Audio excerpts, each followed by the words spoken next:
for Holbrook. Go ahead. Ryan, when you watch back over how Julian performed on Saturday, what were your takeaways? Did he grade out as a champion, and what did you learn about him this first start? Yeah, he did. He graded out over 80%. His adjusted completion percentage with a few drops was pretty good. So we felt like he took care of the ball, made some good throws. I'd like to think that if we had made a few plays for him earlier on in the game, maybe it would have gone a different direction. But I don't think he ever flinched. So good start. A lot of football to go, though. We'll go in the front row, Dave Biddle. We were so busy asking you about quarterback battle and everything else. I don't think we asked you enough about the running back situation. Obviously, both CJ and James were going to play. You talked about that, but I thought James would be the starter, CJ would be the backup. What did CJ do to kind of earn that starting job? Yeah, no, they're working together, and we're going to need them both, just like last year, and so we'll continue to do that. And I think James had 10 carries, and CJ, I'm not if he had more than that, but I mean we're gonna break it up and kind of let Locke roll those guys. But you could probably see James get more carries this week, and then maybe CJ more the next week. That's just kind of how it goes. And it was the same way with with Travion and Quinshon last year. And I think I looked, I think Travion only carried the ball more than 10 times, like twice last year. So. We got a long way to go, and we're gonna need all these guys. Going to back, Dan Holt, 11 Warriors. Yeah, Kenyatta left the game on Saturday. Any update on his health going into this week? Yeah, no, real update other than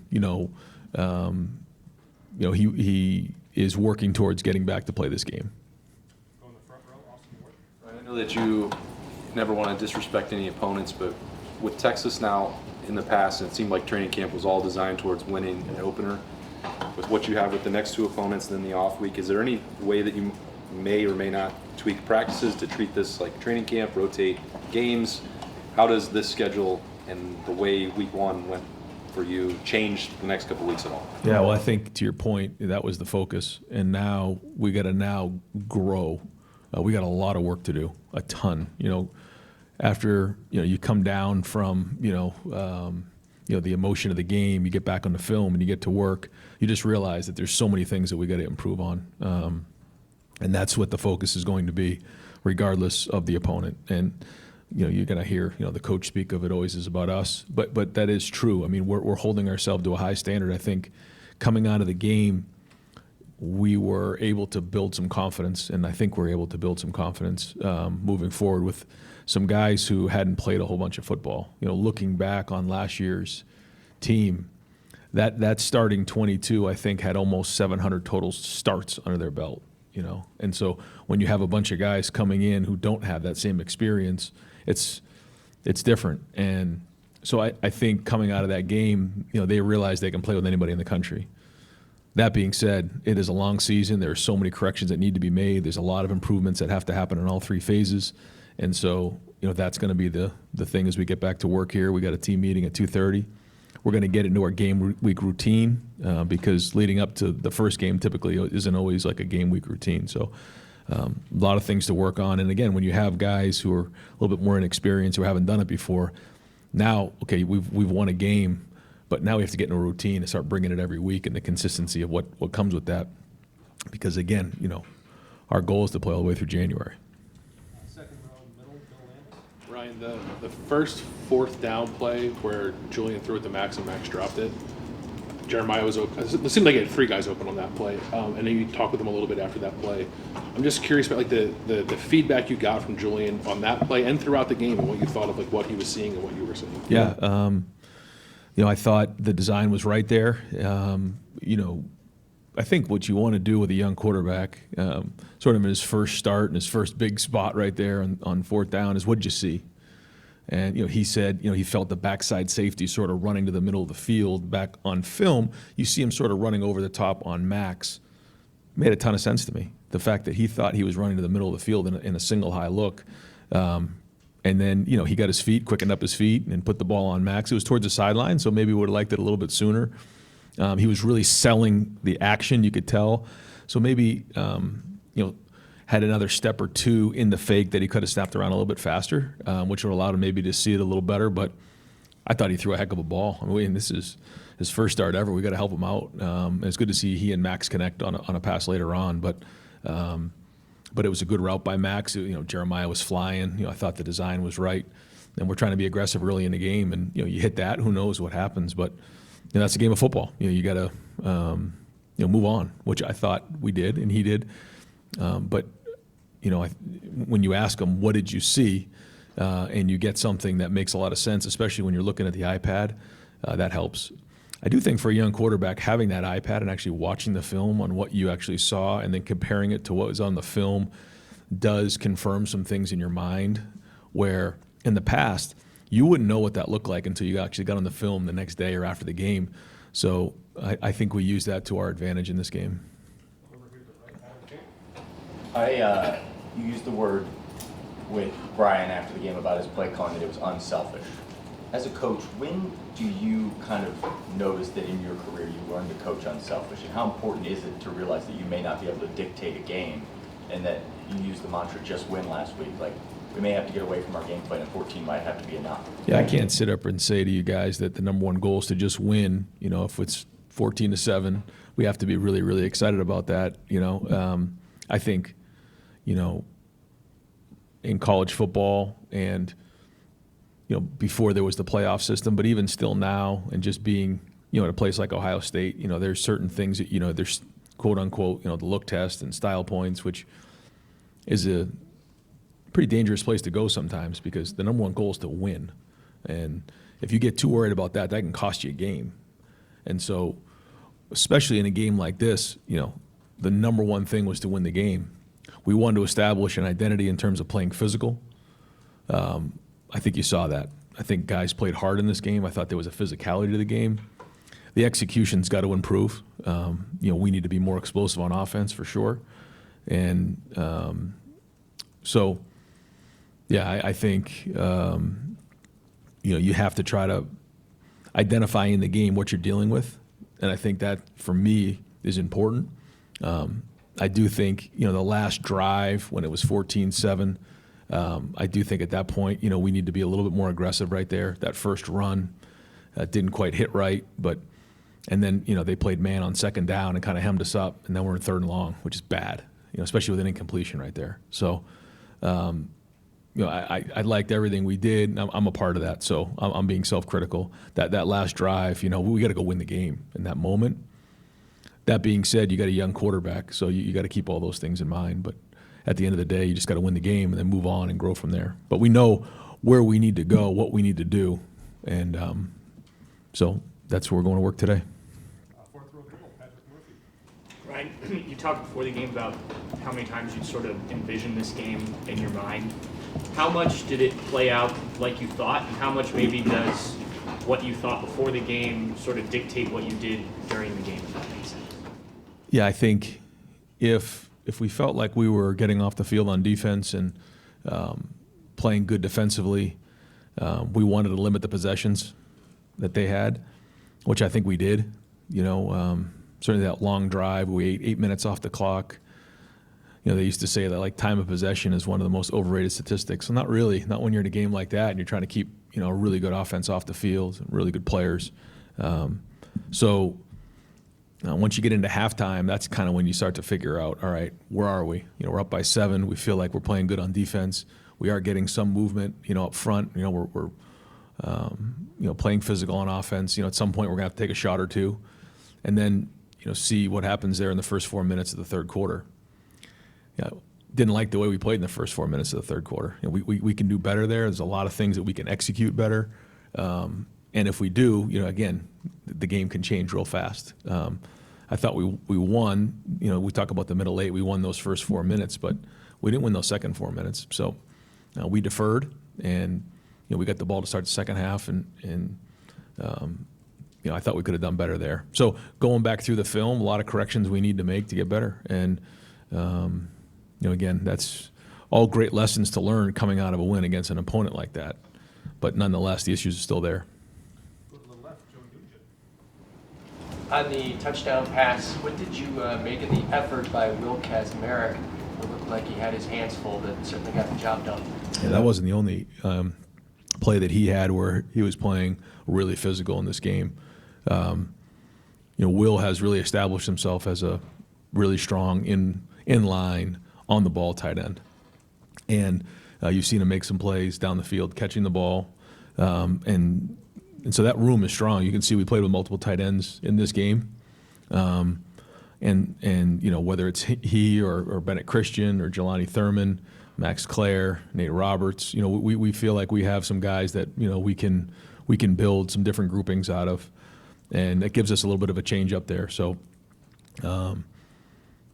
but yeah, the strain on that play by a bunch of guys was critical. The guys up front, Will in particular, and then just Carnell coming back. And we talk a lot about those deep balls and the type of receivers we have is, the more air you put on the ball, the more margin of error you allow the receiver to come back and make a play or get a PI.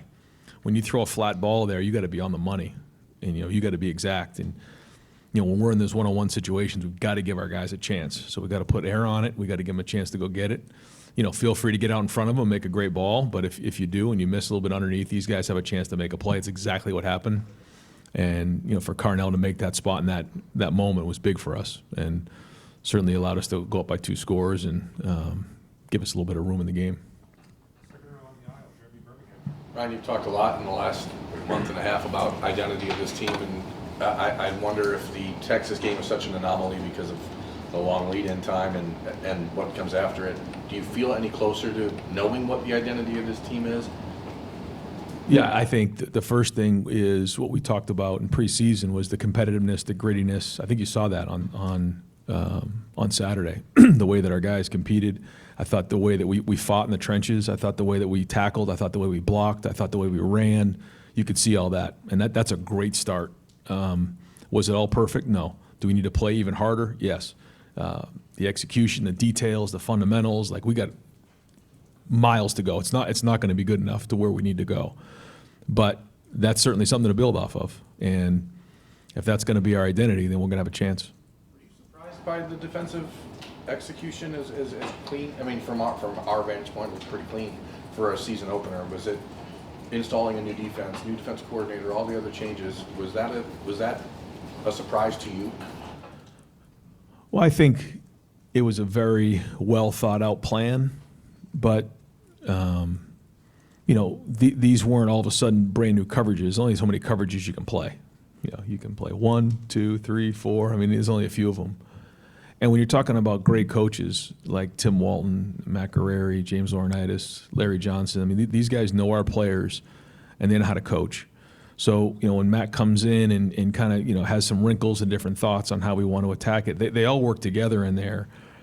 Now, that sounds great, but the players have to go put it on the field. And I think that's where the credit really needs to go. I mean, certainly it was a great plan, and you got to give our coaches a lot of credit, but to see a guy like Jermaine Matthews, and he was all over the ball. There's a lot of great defenses out there, but you got to go put it on the field. And a guy like Caleb Downs organizing and talking and communicating and making sure guys are in the right spots.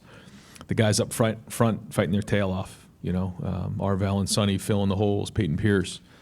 So, but all that being said, we get done with this film, and there's just so many things to correct. So, but that's week 1, with some young guys. But I think the thing that I was impressed with about the defense and the offense was what we saw in practice showed up in the game. That doesn't always happen, but it did here. And the more I thought about it, I think about the recruits who were at the game. I think about the fact that some of these young players were with us for those 2 weeks in the Cotton Bowl and the National Championship. The transfers who came in were with us. So although, and then the guys who were in the program who maybe weren't starting, but they were getting a lot of reps, they were able to see what it was like. They saw the preparation, they saw the stage, and they obviously visualized themselves in a stage like that. And then the first game, to see that translate to the field was a good sign, because it doesn't always happen that way. Going to the front row, Bill Rabinowitz. Jalen McClain looked like he had a terrific game. I mean, he was in the battle, obviously, with Malik. What would you want to say about his performance and what kind of impact he can make? Yeah, an excellent start. I think he works well with Caleb. I think that Caleb's helped him build his confidence at a young age. He's a good tackler. He sees things. He plays downhill. He's fast. Makes good decisions. Plays on special teams at a high level. So he's got a bright future ahead of him and a real good start and a big spot right there because, again, like you said, there's a guy that maybe people aren't talking about a bunch, but he hadn't started. He hadn't played a whole bunch of football. Maybe he had one start, but not many. And, again, to play against that style of an offense early on, that's got to build confidence going into the rest of the season. So we're going to need him. He's going to be a big part of this thing. Coach, the saying goes you make the most improvement from week 1 to week 2. Do you subscribe to that? And what's at the top of the list this week? Well, I think the reason why people say that is what we were talking about last week, which is you make certain assumptions about players, about what it's going to look like, and then you get into the game and you figure out if your assumptions were accurate. There were a lot of things that were what we thought they were going to be, but then a lot of things that didn't happen. So we've got to get better at those. And when you play against a matchup opponent like that, you find out. You get to see on a punt return a guy competing against a really good player across the ball, and there's just a lot of things there. So we got to clean some things up on special teams for sure. We have to fundamentally just across the board. We've got to get better. We have to continue to work on sustaining high levels of play throughout the game. We have to attack the football on defense and create more and more turnovers. On offense, we need to be more explosive. We need to get to the second level and make guys miss, or get to the second level and block them on the perimeter. We need to, space out the passing game. I could give you a list a mile long of things we need to improve on. So, but we got it, and that's what the focus is going to be this week. Coach, the offensive line didn't allow a sack, and they gave Julian a lot of time against a good defensive front. How did those guys grade out, and how would you assess their performance? Yeah, I looked across the field before the game, and that is a good-looking front.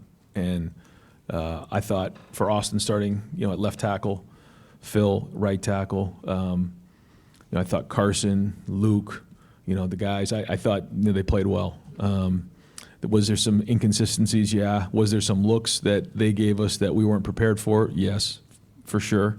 I thought they had a good game plan coming in and did a nice job.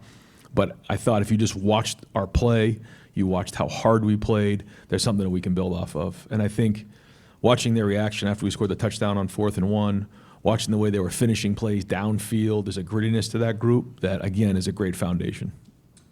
Second row middle, Ryan, NFL season starts this week with NIL and rev share and all the ways that players can make money now. How much does NFL development and their chances to make money at the next level factor into recruiting still? And how do you feel you guys are doing in the NFL development part of this program? Yeah, I think when you look at the development of our team, I won't compare it to other programs, but I'd put it up against anybody in the country because not only it's one thing to make it to the NFL, it's another thing to stay in the NFL. And that, to me, is where we've done a great job here. And, it's Coach Mick, it's our program, it's our schedule, it's Ohio State, it's playing on the stage, it's understanding how you handle yourself. There's just a certain level of expectation here in terms of performance on the field, how you handle yourself off the field, not, staying out late and running the streets after a game. Like, we got to get to bed. We got a long season ahead of us. An excellence to preparation, professionalism in and out of the building. I think all those things add up, and I think we're somewhere around the mid-50s in terms of Buckeyes in the NFL right now.